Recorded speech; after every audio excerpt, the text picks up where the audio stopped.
紫渊仙君，你是我天宫的仙君，我父神都还没有罚你，你还跪着做什么？还不起来！微末伎俩。三妹，不要！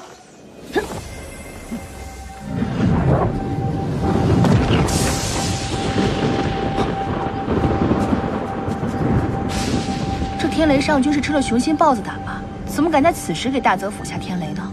不知天高地厚。是你做的？我只不过在紫渊身上布下一道禁制，第一个强行解开的人，必受天雷之罚。你是故意的吧？那个店里除了景昭，谁还会第一个解开你布下的禁制？他敢背后伤你，我岂能轻易饶过他？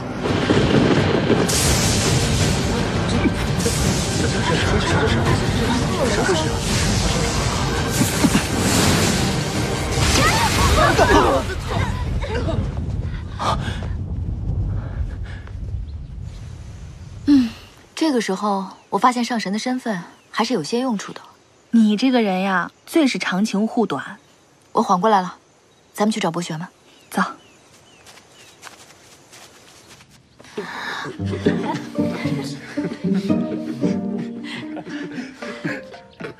二哥，三妹，你没事吧？小殿下好深厚的灵力，竟能以禁制引动天雷。是。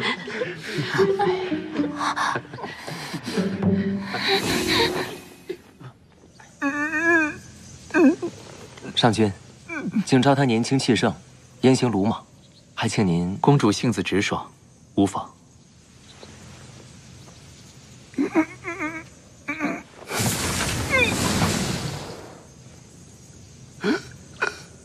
上君，请见灵力尚浅，还请您看一看。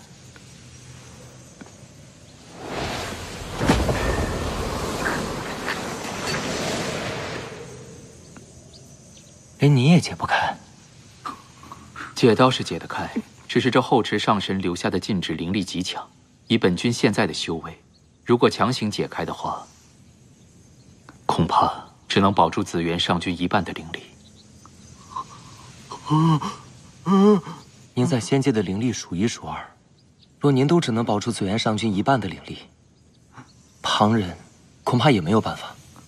请剑要带紫渊上君回天宫向父神请罪，还请上君解开他身上的禁制。好。